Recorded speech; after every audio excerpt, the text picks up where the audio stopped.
Let's go. What's up, Tony? Good to see you. Tony, how's it going, man? What's up, brother? How you doing? You good? Let's get this in here, bro. Boom. So you're from Staten Island, born and raised? No. I'm from, actually, I'm from Bay Ridge. I was born in Bay Ridge. Okay. You're Jewish? No. I'm Palestinian. I'm Arabic. Oh, okay. All right. Close enough, right? Listen, I identify as an Italian, all right? My pronouns, forget about it. I'm not Italian at all. I'm Arabic. 100%. Oh. So this is the thing. I had a crazy life. I'm Arabic. I speak Spanish. I speak some Russian, some Greek. I'm a very worldly person, but I can't spell in English because I'm like retarded. Why so many languages? I don't know. Growing up, I was in special ed. I was in remedial classes, special ed, EC, all that stuff. I got extra time, like on the SATs. I did on everything. Just like in general, but I just have like some deficiencies in certain areas in the like quote unquote retaining information that I don't really want to listen to. If something interests me, I'll learn. Like I know every car taillight just by looking at it. I know every car. You know what I mean? Is that OCD? I don't know. I think it's autism. Okay, but before we get into a topic that doesn't interest you, what are you super passionate about? I used to also love license plates. Stand-up comedy, for sure. Yeah. I died 2 years ago and got back into comedy 2 years ago. Yeah, like I had a heart attack. My heart stopped for 15 seconds, and yeah, I'm dead serious. What did you see? I didn't see anything. I just, I was. What happened was I took an edible. It was a Punch Bar. I got it from some guy. It wasn't like dispensary quality. What's a Punch Bar, by the way? Punch Bar is like a chocolate bar. That's the brand. It was supposed to be that, but who knows what it really was. It was like traces of some kind of synthetic thing. I think it might have been fucking fentanyl in there or some shit. Next thing you know, I'm fucking dead. You know what I mean? And I'm dead serious. Dead serious. And this was like right on Christmas. My family, in my family's house, my father, my mother were there. I have a condition with my heart where I have like an irregular heartbeat. So they thought it was that. And then I went to the hospital. So what happened was I passed. You see this like scar on my chin right here? Go check out we're Scarboroughs. Yeah, we're fucking Scarboroughs. Where'd you get that scar from? Lit. I had jaw surgery. I have like metal plates in my face. Oh shit. Well, it's because I had like an uncentered jaw, so it wasn't like gangsta the way I got it. Yeah, that's fucked. But yeah, so like that happened, and then next thing you know, I'm getting defibrillated in the emergency room. I wake up, I got fucking 30 stitches on my fucking right here, 30. I'm like, holy shit. What the fuck happened? First of all, when I woke up with the defibrillator, I thought I was like, oh shit, what the fuck's going on? Like I'm panicking. I literally thought I was gonna die. Like I felt my heart beating in all sorts of ways it never beated before. It just felt sick. Everything was warm, and then next thing you know, the guy's like, I'm gonna put a catheter in your neck. It's gonna be a temporary pacemaker. We're gonna hit your neck. I'm like, no. I took an edible. I told them right off the bat. So then they did the EKG, and they said it was a heart attack. What's EKG? EKG is it's an electrical picture of your heart, because your heart. Our bodies run off electricity. Most of y'all fucking retards don't know that, but it's running off electricity. And what happened was they actually got to jump start your car, like your heart, like you know what I mean. So my shit was out, and when he showed me the printout of my heart, beep, like 1, 2, 3, 15 seconds, bro. I was like, what? He's like, but people normally die for up to 3 minutes and we can resuscitate them, so it's fine. But might have you have been dead before you got to the hospital, though? No, it happened multiple times. This is what happened. So I passed out in my house, woke up. My brother woke me up. He woke me up in my house. I was all white. The EMT was there. They were just getting there. They started checking my blood pressure. My blood pressure was very low. I had multiple heart attacks. From edibles? From the edible. It was a couple. The one that they registered was the one that was in the when I was in the hospital, they registered it. So bro, 2 heart attacks from one edible. It was like, I don't know. He said it was a round of multiple short heart attacks. Whoa. Yeah. It was scary, bro. It's crazy. I still have that bracelet from the fucking hospital on my thing. Now I buy my weed from fucking dispensaries whenever I smoke and shit like insane. I've never heard of a situation where somebody actually had a full, like, almost death experience. I've heard of people freaking out. So it was an overdose from weed, but there might have been something else that was cut. It was like, it was from you don't want me to look at the camera? You can look at me, look at the camera. Doesn't matter. I'd say both. It doesn't matter. Let's do both. No, 100%. So like if you're explaining something, you kind of look down at the camera, and then when you're talking to me, you kind of do both. That's what I was so like you're actually here. We're talking, brother. Yeah. So what happened with the I actually started comedy, bro, in 2013. Yeah, I used to do shows with fucking Sam Morril on a regular basis, Mark Norman. Me and Mark Norman and Sam Morril were on shows like 3 times a week together. Because I used to work for Ryan DeCalos. He used to do the Bringer shows. And I used to be a barker for him. I actually got punched in the face once as a barker. Let's get to that after this heart attacks, please. In Times Square. Oh shit, were you wearing one of the backpacks and the headset? I don't know. I think I might have been a little over the top. I'm like, yeah, you want to buy a fucking ticket, you jerko? Oh and shit, he was English or something? He was British? No, I was fucking with him in English. I don't know who it was. I was just fucking around. Yeah. And then next thing you know, I got cracked. But yeah, no, I stopped comedy for a couple years, almost 4. This is my 8th year back into comedy now. But like since the 2 years I was back, so I had after a 4-year break, in 2 years I went from doing 5 minutes on stage here and there, 2 years, to now I'm doing 2-3 feature spots a week, doing 25, 30 at Governor's in front of 300 people, 200 people, going on the road with Danny Lopriore all across the East Coast. I'm past at like 5 clubs. It's like getting paid to do like, dude, what I got handed like $300 for like this 3-show weekend or whatever. I'm not gonna say the club, but just in general. And I'm like, I just made $300 in a week. Like that's, I mean, for me, I'm excited about that because I did comedy for 6 years prior. Yeah. And I got nothing. I got no past at no clubs. I was very inconsistent. I was bombing all the time. But 2 years back, I've been doing it. The only thing different, every day. I want to talk about every day. Getting back to the edible initially. Were you a weed smoker? Yeah, I've been a pothead since I was 14 years old. Okay. Maybe like 12. My dad smoked weed with me when I was younger. Was there any change in your mindset after you had this near-death experience? Like, did you see... Yes. I know I asked you initially. I take life seriously, and I finally see the purpose of my life. I feel like I'm on a mission. Like, dude, I mean, I don't know how many things I could say on this. I hope it's past the statute of dude, if you say anything bad and you want me to cut it, I got you. But I used to rob the ice cream truck.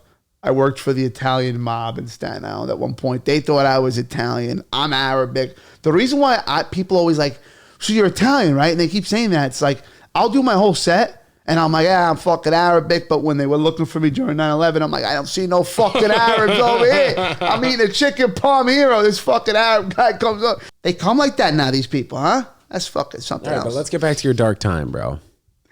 The dark times? Yeah, man. So, like, yeah, that changed me. When I died, I had a whole new, just like, why am I not doing comedy? I was working with my brother for the last 4 years. Before doing comedy again, the heart attack. How old were you when the heart attack happens? 2 years ago, so I'm 30 years old. What are the odds? Yeah. Dude, Ramy Youssef from the Ramy Show came up to me in 2015. It was like I think it was 2015, Arab American Comedy Festival at the Comic Strip. Gave me his number. We exchanged numbers.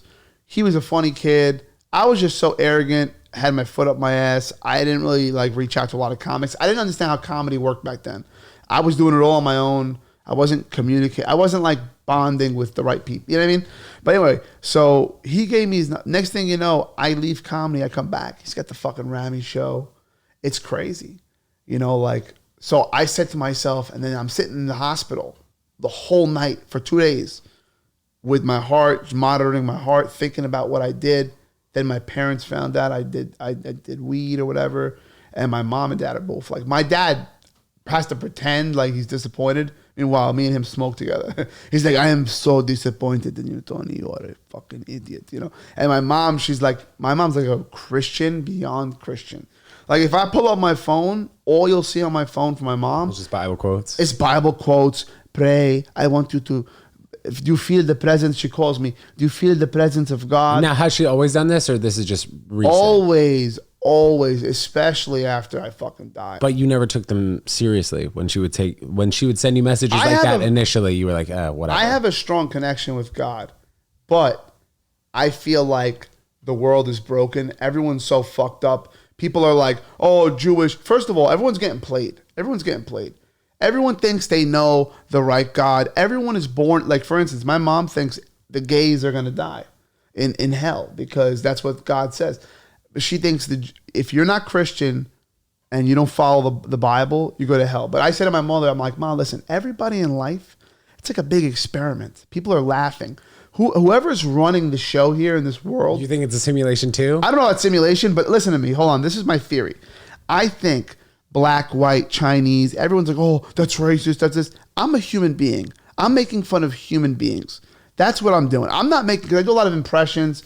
I speak the language. I saw your set at Gotham, by the way. That short set, you did a great job, man. You did a great job. You want to know something? I don't do 5-minute sets a lot, to be quite frank. Yeah. And I kind of got nervous there. I never get nervous, and I just at that particular show, it was like very high stakes. I feel like high stakes, and I felt like I should have just ran the light. I do way better when I have no time limit. Just to reverb what I was just saying, it was a comedy showcase. They were filming it, and everybody was doing 5 minutes, and there were probably 30 comics on the show, and that's where I saw Tony. But anyway, I didn't do terrible, but for me, in my head, I didn't have time to finish the last joke the way I wanted it, and I shouldn't even have put it in. And then also, I felt like I didn't connect 100%. You know what I mean? I'm very honest with myself, and that's how I'm able to like build my develop myself. You know what I mean? If you're not honest, so back to the whole thing about life and race and all that. Being honest with yourself, yeah. No. Besides that, like the whole, like what this world is, I feel like it's designed for controversy and conflict, and the way the media runs the world, it's always talking about the bad. Nobody ever tries to unite people, bring the good. If you think about it, when like we're doing comedy, right? It's like a big community of comics. Everyone's gay, black, Chinese. It doesn't matter. We all hang out. We're all boys.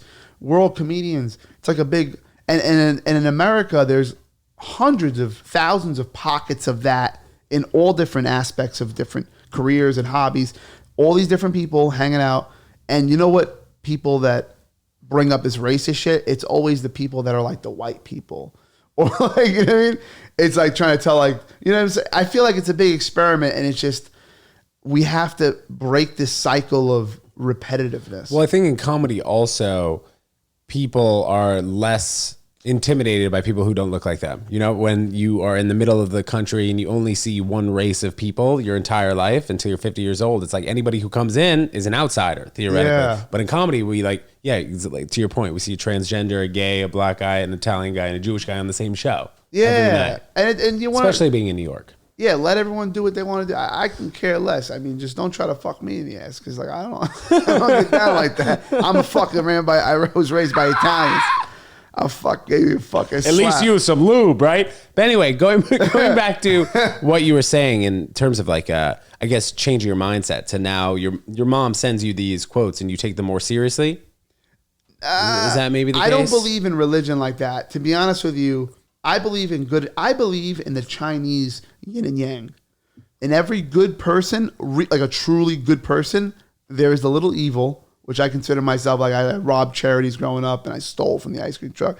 I did a variety of things. So that's the yin, and now I'm mainly a good person, but I still like walk around, shop, right, eat sushi and not pay for it, and then buy other things. Because if I'm buying other things, it cancels out, because they've raised the prices anyway, and they incorporate the price if you steal. Are you talking about like stealing from a Whole Foods, some shit like that? It's not stealing if you're buying. Like I'm buying and I'm tasting things. It's like what's an example of that?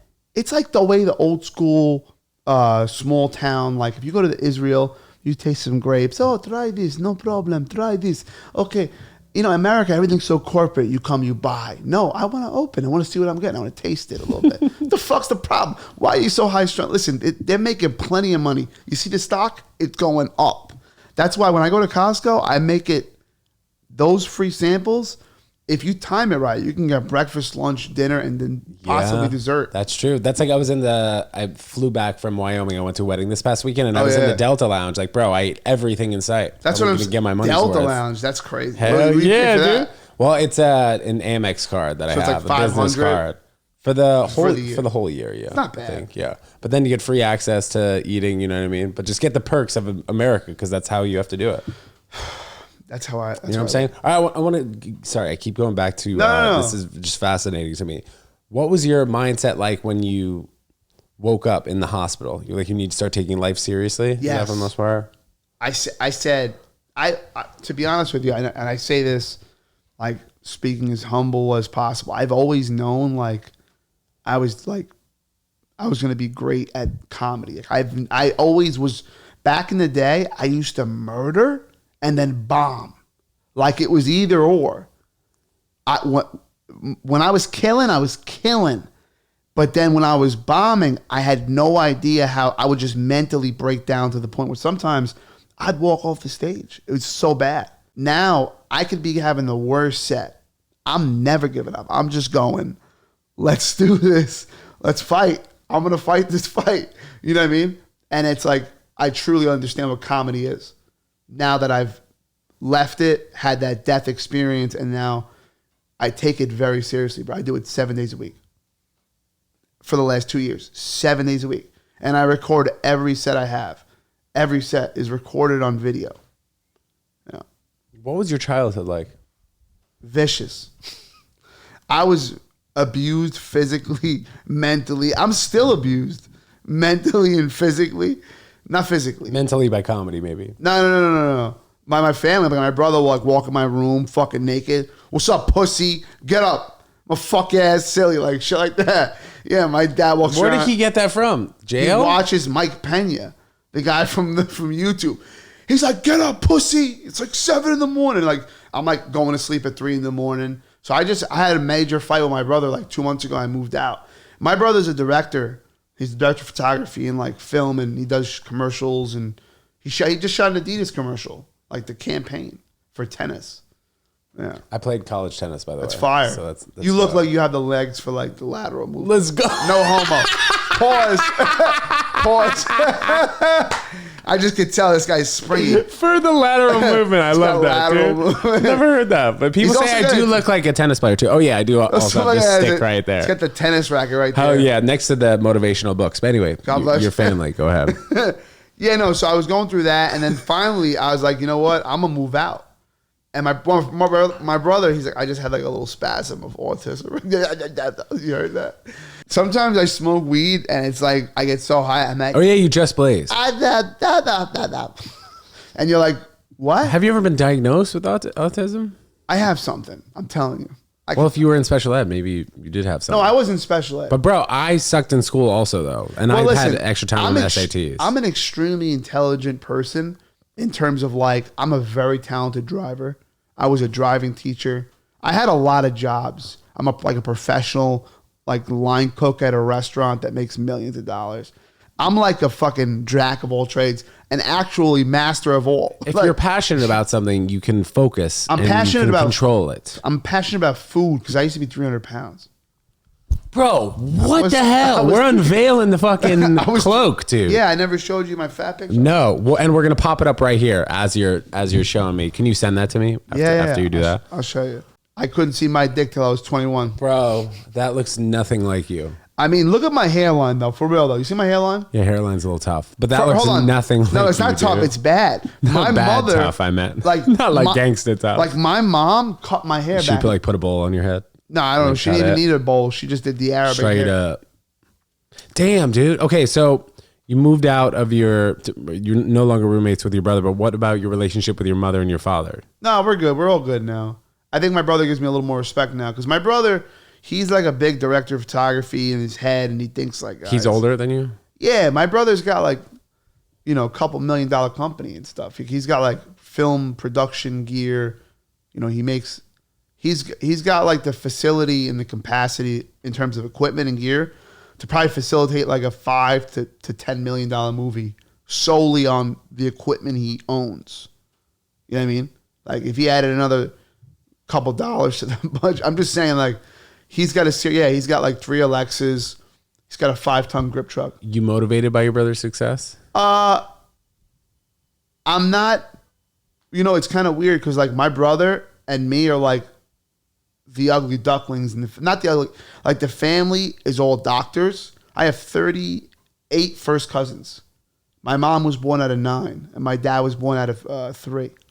Yeah, and my mom, her family, they so I have like an uncle married a Spanish woman. I have an uncle that married French. I have an uncle that married, you know, like all different Italian. Like the United Nations. Yeah, that's exactly what my every holiday. It's like the United Nations meets up and has dinner. Like, can you pass the mashed potatoes? No need, motherfucker. No, pass the mashed potatoes. Little Russian guy in there, maybe. What is problem? I am from Russia. What is problem? If there is problem, I'm from Ukraine. Okay, so whatever the problem is, I want to start carrying multiple chains. Like I'll have them with like the flags on it. So like no. Like let's say I have the Star of David separate chain, right? I go to like a Jewish establishment or whatever. I go in there. I got the Star of David out. Manishma, he said that. Oh, manishma. You know, I know all the Jewish slang. Hey, what these? You know, what it is. You know, I want a buga. You know, I'm Jewish. I was just shopping at B&H. You know, with the family. You know, and then they're like, oh, he's one of us. But if I have the cross, I'm like, they're like, where are you from? I'm like, I'm from Israel. Oh, he's a Christian Palestinian. Ah, it's good. No. So one time I did a show with this guy Yoni. You know Yoni? Maybe. The Jewish guy. I don't know. Who? The Yoni? I don't know. I don't know. He's some Jewish comedian. Yeah. So he has a show, like 40 Israeli guys in there, all Israeli people, right? So he introduces me as the comedian, but he goes, hey guys, I have a surprise. We got the Palestinian, yeah. We cut one, you know. I was like, guys. He's like, but don't worry, you know, he's a Christian. So it's not safe, you know. And then I don't know why the Israeli accent sounds French, right? It's a little bit. It's like French Israeli. It's like, I'm not doing it right. I went on Birthright like get out of here. Are you Jewish? Ago. I am Jewish. That's fucking great. Yeah, that's fucking I had tight. no idea. Is that water? Can I drink this water? Yeah. What do you mean? Can you drink this water? Yeah. I didn't know this was there's a little ketamine in it because I know you like things laced. Oh, Imagine, shit. dude. No, things just start going. Whoa.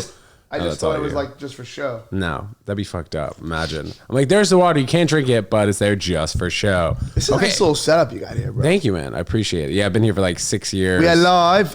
Is this camera on? What's going on, man? Listen, the name's Franklin. I'm actually from England. I was just fucking with dude, this. that's a fucking good English accent. That might have been the best accent you've done so far, by the way. You see, the thing is, I do a lot of voices, but the problem is, I got a friend, Danny. He's a little bit of a fucking bloke, the guy. He's a real geezer. I don't trust him. I don't like the guy because, you know, he fucked his sister. Who does something like that? Yeah, it's weird. Then there's the Irish. Oh, you sound like Russell Brand, who's in an issue. I like Russell Brand. Right, that's a good idea. I like him.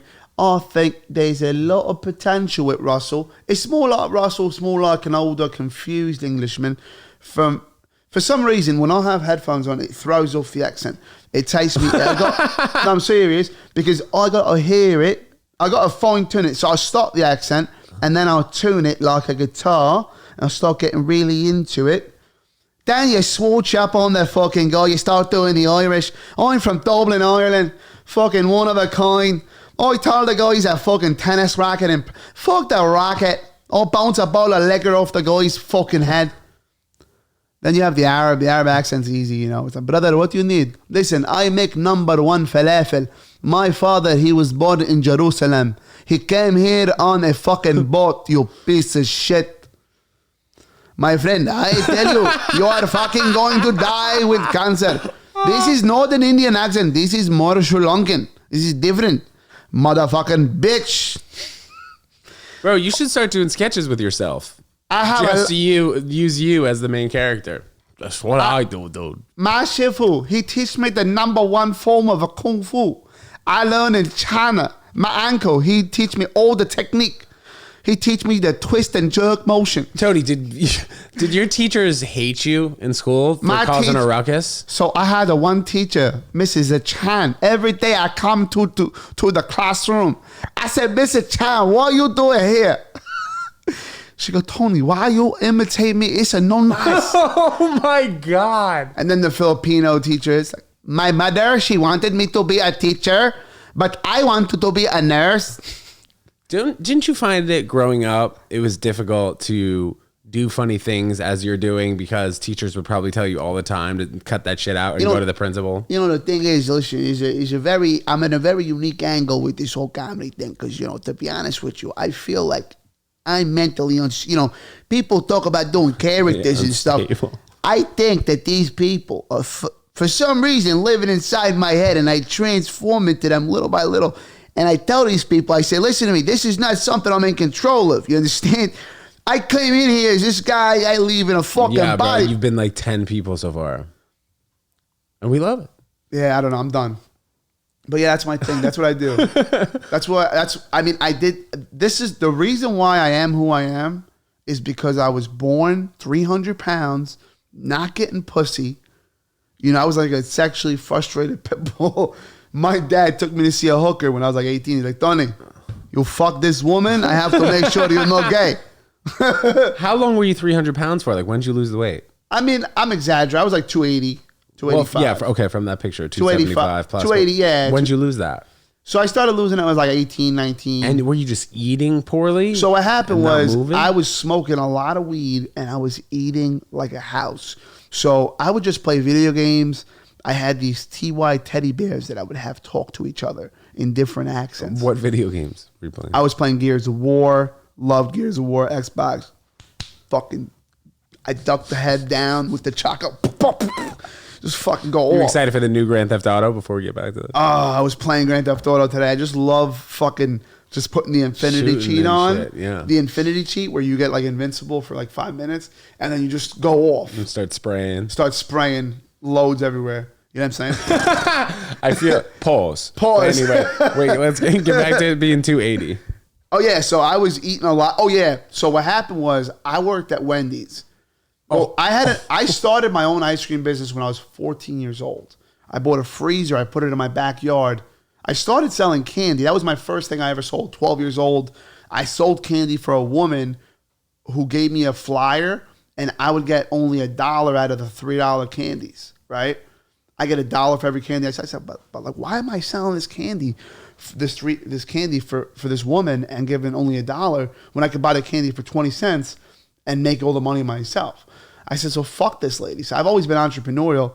She's like, you can't do this because she had a bunch of like idiot kids that just did it. I'm like, nah, bitch. I'm gonna get mine, son. You heard? Those kids went to school with you, or they were just in the neighborhood? Some random. I don't even know where she got them from. It was kind of weird. In hindsight, like she's like an older woman, 40s, picking me up in a BMW. I was 12. It was kind of weird. In like hindsight, yeah, it was like kind of rapey. It's like taking advantage it's a little of weird. Like younger kids. Yeah, it's just weird. I mean, I think if it was a man, it would be definitely weirder.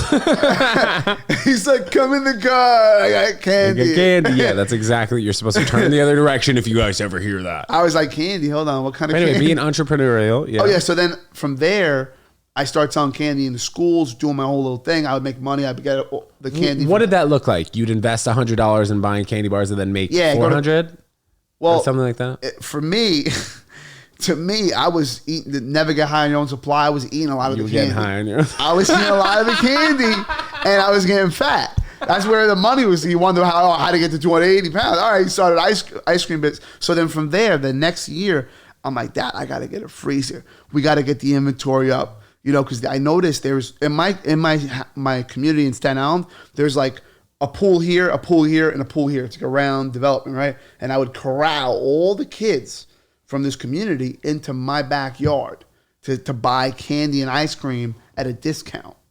Okay. And then some of those kids would sell it, and then some of them would just eat all of it. No. They would buy ice cream and they would for themselves to eat that day. Okay. But I was taking a lot of money away from the actual ice guy that was driving around. Because you were selling it for cheaper. Yeah, and he was getting, because I was selling it in general and they're buying it from me. Now he's coming around and he's like, bro, he makes money. That's his business. So like, no, but you guys were selling it for the same price. Like, what was the point? No, I was selling it for cheaper. Right. That's what I asked. But what I'm saying is, regardless, he don't want anyone selling because I'm taking money from him. So it's like a true drug dealer situation. You get off my corner. But I was like a 13, 14-year-old kid. So he got kind of tight and he pressed me a little bit. He was an older guy. This guy down the block from my house. I'm not supposed to use names, but you know what I'm saying? I'll bleep that out. Yeah, okay, I'll bleep it out. All right. So eventually he's like, I see him and he gets really angry. He gets out of the truck. He goes, hey, you can't be doing this. You got to stop this. I was like, listen, I need to make money. I need money. I want to buy a car. He's like, you're 14. I'm like, I want a car. He goes, how about this? Why don't I give you this truck to drive as a daily driver and you sell ice cream when you're done with school? I said, deal. So I had an ID, you know, like a standard ID. It looked like what's it called? So I showed my dad that, I'm going to drive this ice cream truck for money. And I was like, you have license? I'm like, yeah, look. Okay, my dad can't read. What did you show him? I showed him the regular ID. He can't read. What do you mean the regular ID? Like a New York State, like. But you showed him a New York State ID that my father that you got. How did you get the ID though? Because when you're 14 years old, you can get an ID that looks just like this. It says ID. Oh my God, dude, that really does not look like you at all. Yeah. Pop it up right here. That's crazy. Yeah. So then I'm driving this truck around, and I was really good. I was really like, I was getting like, for instance, instead of the truck made $500 a day, I started hitting the auto body shops. I was strategically overcharging certain people throughout the day. But the way I would do it, I was so clever at it. I don't care. I retired from the ice cream business. Go fuck yourself. No, listen, I did it with love. Listen, it doesn't, people get ripped off every day. Dude, especially being in like Times Square selling hot dogs, there's no way they don't sell the water $2 to New Yorkers, $4 This is to the way it tourists. works. This is the way it works. I would sell ice cream in Staten Island, right? But I was so good at what I was doing. Like I would milk this shit down. I'd milk the ice cream down. My boss is gonna fucking kill me if you ever find this out. It is what it is. Listen, everybody does it. 15 years ago, bro. No. This was fresh. I just stopped like 2 years ago. I'm retired. But listen, so yeah. So what happened was, where was I going with that? You were talking about just how you charge people more money. So when you overcharge, so like I'd be like, it's like $30, but just give me 20, 25 or something. Meanwhile, it's 20. You told him it was 30. He thinks it was 30. Now he thinks, oh, I'm getting a deal. What does he do? He gives you an extra 5. Gives me an extra 5. It's not about what you charge people. It's about how they feel about the transaction. When somebody steps up to the truck, I've dealt with thousands of people in like a day in terms of sales. I do high volume. Like I would do like the Back to the Beach on Staten Island on South Beach.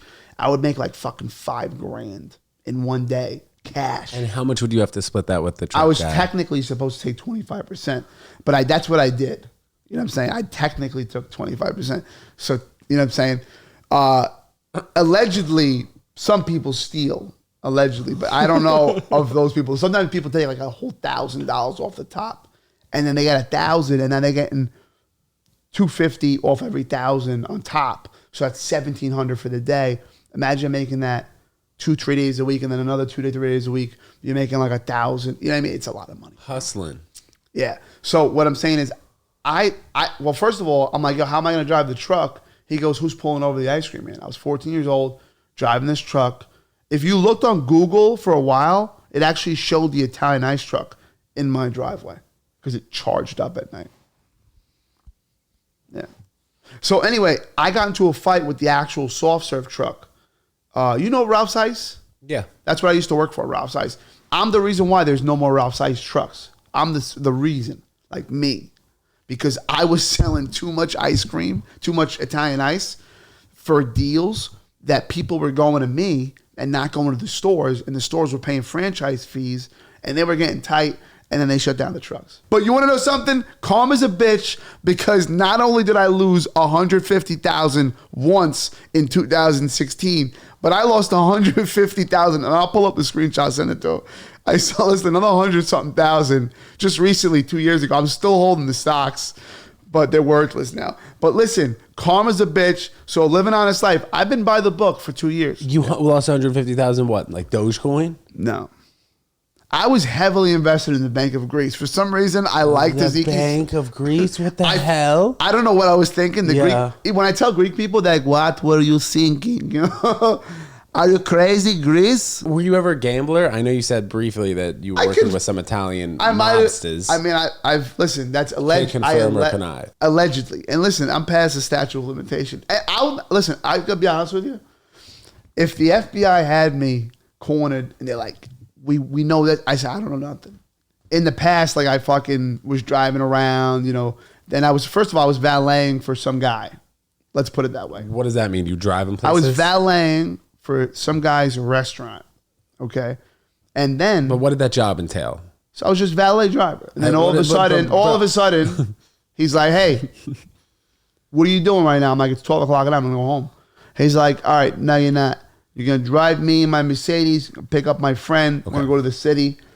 And then I would pick up this friend, lady friend. They would do things in the back seat as I'm driving. This is a limo or? Nah, this is a Mercedes Benz. I felt like pushing against the seat. I'm like, trying to fucking drive. They're like having sex. I'm like, get a little hard on. I'm like, oh God, I'm fucking, look at the titties. How old are you at that time? I was like 18. It was great. I was fat too. I was fat as fuck. That's why they thought I was Italian. They had no idea I was Arab. They didn't know. It was like a running joke. You're valeting this guy, yeah. So then the next thing you know, hey, Tone, take this envelope, drop it off here. You know what I mean? Next thing you know, I didn't ask the questions. I don't even know what I was dropping off. You know what I mean? But I'll never mention names and stuff of anything. But yeah, come at me, FBI. Go fuck yourself. I'm not saying nothing. Take this to the fucking tight lips, grave. dog. Yeah, what's up, son? Fuck you, dog. CIA to suck my dick. I'm a real fucking gangster from Staten Island. Let me tell you something. Talk about Staten Island. No kid. I identify as an Italian. I feel like there's people are like, oh, what are you? Are you Arab? I'm like, bro, I'm Arabic. I was born Arabic. But when I'm in a kitchen with Spanish people, I'm like, pendejo, no mames, güey, dos hamburguesas con queso, poquito ensalada de pollo, cállate, pendejo. Like, I'm Mexican. You jumped over valeting for this guy. Oh, yeah, so, okay, I'm sorry. That's the ADD. We're working on it. You said you were going to give me the Prozac, whatever the fuck. I need to get some kind of medicine to riddle me down. I should really start smoking indicas because the sativa is very crazy. Okay, back to the story.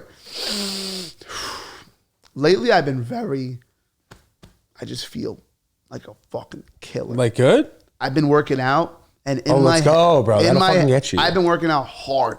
And in my head, I feel like when I work out, I'm not working out to just, not to get big. You're working your I'm working mind. out to go to war with the world, to be like ready to stand in front of 50,000 people and perform. That's what my fucking going through my brain when I'm on stage and when I'm working out. I love that, bro. In general. Let's get back. I'm sorry, I get very distracted. No, all good, I'm bro. very passionate. I'm going to keep you on the line. I'm very passionate about this stuff in general. Like, I'm really like, I've always loved comedy and like this whole thing. I wish I took it serious earlier, but I'm here now. I'm doing it. I'm young.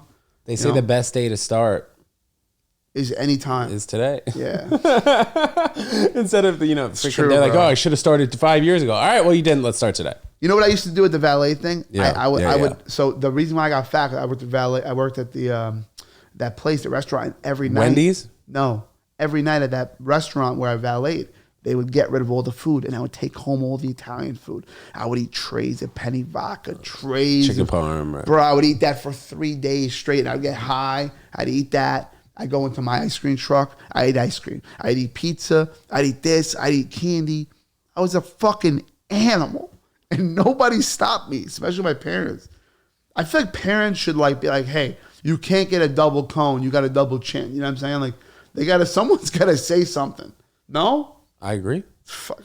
I agree. I had moments like that. I mean, I was never 280 pounds, but I was like 30 pounds overweight. And it took like one of my boys to be like, yo, bro. What's up? You look a little chunky, man. Yeah. And it was because I was eating legit a whole bag of trail mix like every single night, not working out, drinking. You work and out it now. sneaks up on you. Run and lift. I think that it's very good for your mind. I think that it's the best. I think that working out, and then I'm waiting tables all day. So like I'm constantly You're on moving. your feet. You're thinking too. Well, yeah, like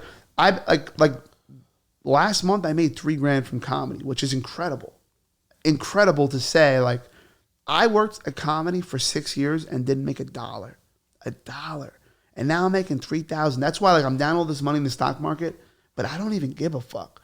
It's like I'm so like blessed to be here right now with this mindset. Are we gonna get back to the valet story at all now?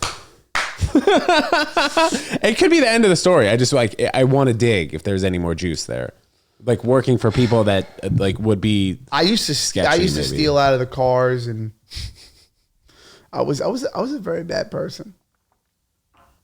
And do you think that it all hit you once you when I died? Yes, I changed. Yeah. So that's when it all hit you. Yeah, I just kind of became a different person. I started living a very honest life. You know what I mean? I go to hookers once a week only now. At one point, I was trying to be a kung fu master. That's what made me lose the weight. You didn't know that? Oh, I didn't tell you.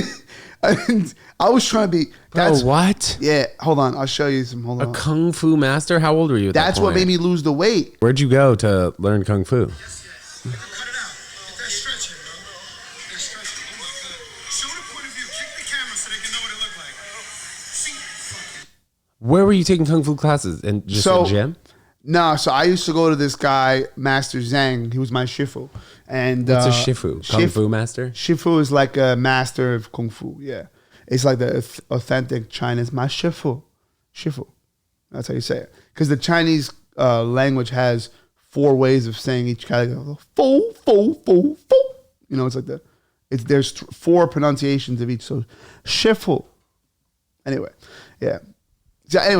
So I used to learn Chinese. I was obsessed with the Chinese culture because I was into like fantasy and like drag. Like I always thought that down in China somewhere, I thought that in China, and I still believe that there's some kind of magical situation over there where there's like kung fu people that could fucking jump and float in the air and like real ninja shit. I feel like that exists. My friend Santo is like a UFC fighter. He's like a fucking professional CFC fighter, and he like trains like martial arts. He's like, bro, I'll fuck up one of those. He goes, I'll fuck up one of those kung fu guys that come stupid at me. He goes, if they come throwing those stupid kicks, I'll fucking lock that. You know, because he's a wrestler and shit. But I still think I always believed in China like being this like magical place because of just how it was represented in the films. Like Jackie Chan was also always like my biggest inspiration in even comedy because he was a comedian and I wanted to be, before I knew about comedy. Oh, so you want to laugh? This is actually a really good story. So the reason I'm even in comedy is because so when I was 22, I didn't even know comedy existed, right? I was just thinking like comedy was movies. Like Eddie Murphy was an actor. I never seen stand-up because I come from a Middle Eastern family. They don't watch stand-up. So what happened was I was going to go to this Chinese Kung Fu school. It was in Wudong-song. It was the Taoist Kung Fu school. My uncle sent his friend who was in China. He's a musician. My uncle is a famous musician, Simon Shaheen. He performed all over the world, and he sent somebody because he has people all over the world. Sent this guy to check out the school. He checked out the school, took pictures, took a couple classes. It was a Tai Chi school, and all of a sudden, when he comes back, I'm ready to move to China and do this 5-year Kung Fu program. How old were you at that time? 22 years old. I was going to commit to this. I thought I was going to go to China, do this Kung Fu school program. It was very cheap. I was going to live their life, train, do nothing but Kung Fu. And honestly, my life might have been like, who knows? It could have still been an avenue, honestly. And I continue to like, I have that urge to become a fighter still in me. But what happened was I dislocated my shoulder. I wasn't training properly. I was very fat, doing a lot of push-ups. There was a lot of extra weight on my shoulder. My shoulder popped out. It got me really depressed. And then I had to go to physical therapy, and I didn't have insurance. So me being like a smart kid, I started working at a physical therapy place just to learn to fix myself. That's how I fixed myself. There wasn't really YouTube back then like that. So I hurt my shoulder. I was really upset about it because all I wanted to be was a fighter. I wanted to go to China, do kung fu and then come back. I always did the voices, right? So I wanted to be like a Jackie Chan, but like that did voices. I thought that was gonna like be the angle, like, oh, I'm gonna be an actor, comedic actor. And then that happened, and then I went to physical therapy, and I met this guy Brian Mabry, right? And Brian Mabry's my boss who hired me to work there, and then also became a friend. And I was just always doing impressions of my dad, talking about the hookers, talking about the weed. And he's like, yo, man, this is funny stuff. You should do stand-up comedy. And I was like, what's stand-up comedy? And then he showed it to me. And then from that day forward, I knew that's what I had to do. This is what I was meant to do. And then I got on Broadway open mic like a week later with Shiva Mason and shit. Yeah. What was the response like from people in your neighborhood and your family once you started doing stand-up? Oh, it was fucking... They were so disappointed in me. Really? Especially maybe being from a traditional Middle Eastern family? Yeah. Nah, they just didn't get it. They thought I was stupid. My dad knew that I was making fuck tons of money on the ice cream truck. And in his head, coming from where he came from, with his struggle, his background, he's like, you're making $5,000 a week and you want to go fuck around in Manhattan do comedy? What are you, fucking retarded, Tony? When I start getting the money, I'm opening the best ice cream business money because I got these crazy ideas. I'm not going to share them with anyone because fuck you guys, you're not getting my ideas. But I'm telling you right now, I spent 13 years on an ice cream truck. Listen, Ben, Jerry, you better fucking watch your back. What are you going to call it? Are you going to sell it to stores or are you going to open shops? It's going to be some really amazing concoctions. Like, just think of the best cookie sandwiches you ever had. Crazy tartufas, just wild stuff. I made this thing, and I'm listen, me saying it on here is copywriting it, all right? I make this trademark. It's an inside out sundae where I would be on the ice cream truck. I would make a sundae form, right? Big ball of ice cream, and I would make the center hollow. By the way, I would fill up the ice cream cup, and I'd freeze it, and I'd burrow a hole in the middle, and I'd put all the ingredients, the Oreos, the peanut butter, this. Then I'd dip it. Then I'd roll it in some shit. Then I would dip it again, freeze it. And now you got a fucking tartufa inside out sundae type of thing. Oof, listen to me, I'm a very nasty chef. Nasty. I'll cook the shit out of this. Bro, I'm vegan. You cook any vegan foods? I cook everything. Vegan, that's my specialty. Really? I'm everything. Beans, rice. I make the best white jasmine rice you ever had in your life. With olive oil, oregano, fresh basil. Yeah, dude. I've always been like natural, so like, I don't like any of the processed stuff. So I'll eat beans, rice, couscous, like hearty stuff. Chickpeas, avocados. Oh yeah, dude. But do you feel like ever limited in terms of strength gain? Vegan? No, it just depends on how much I train, to be honest. Like if I run too much or fast too much, like bro, I haven't eaten today. I'll eat after this pod. But like sometimes if I go too crazy on the fasting, I'll feel myself be like a little bit, I don't want to say weaker, but a little bit more, I guess just less energy, but then I could just crank it up with the amount of food I eat. Dude. You know, and it just changes from day to day. It's kind of crazy. Like, you know, I mean, you know, the Arabic cuisine, it's a lot of vegetables. Like my mom, she would make mjaddara, which is a classic Arabic dish. It's lentils and rice. And then we fried onions on top. It's served with salad. It's very hearty, but also very light.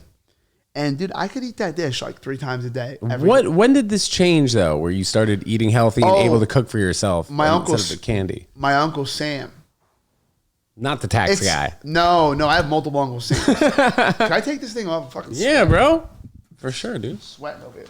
So my Uncle Sam, he had this business in Brooklyn, Gourmet Bay Ridge Deli. Okay, I was gonna say it's it's in Bay Ridge. So I would drive there every day, and this restaurant, it's a takeout place with very minimal seating, but they would have 1, 2, 3, 4, 5, 6. 6 times 10, 60 dishes. 60 dishes that come out in rotation. So you'll have all the cold foods, the avocado salad, the cucumber salad, the string beans, the escarole, the wild rice, which is cranberries, walnuts. So I was the most stubborn kid. I wouldn't eat anything but macaroni and cheese, French fries. And my Uncle Sam was actually the same guy that taught me how to swim. He's like, nah, fuck that. he taught me how to swim by throwing me in the water in like the 7 feet. He's like, you're gonna learn how to swim.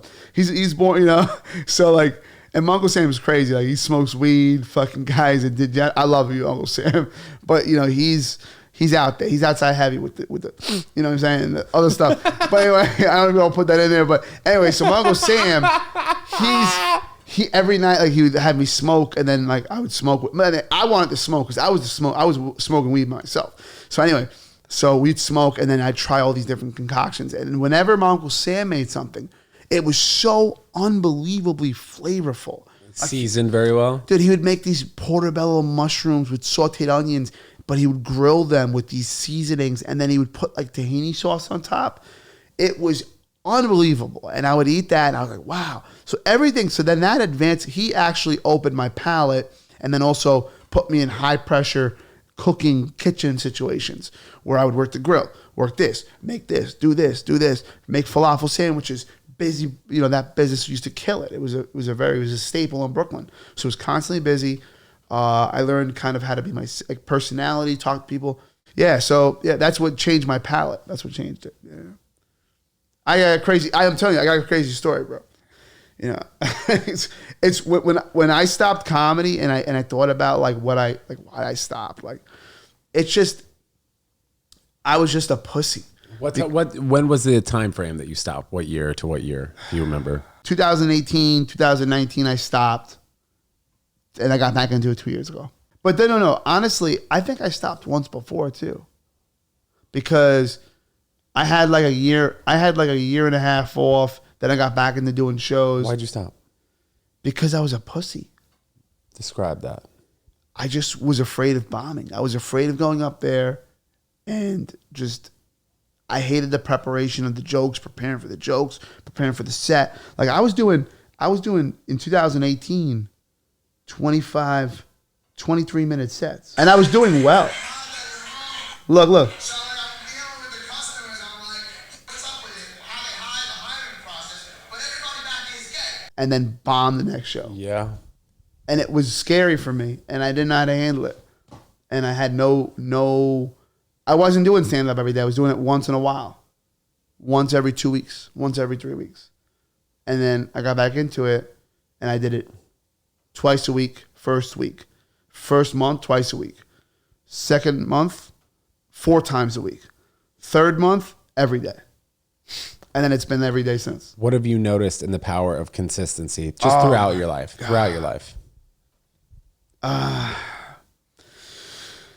Whenever you do something and that's all you think about, and honestly, I think truth, you have to be honest with yourself. You have to be able to look at yourself and say, you have to not be delusional. If you look at yourself, oh, that was a great set. That wasn't. What did I do right? What did I do wrong? The power of consistency, you understand that it's okay to fail.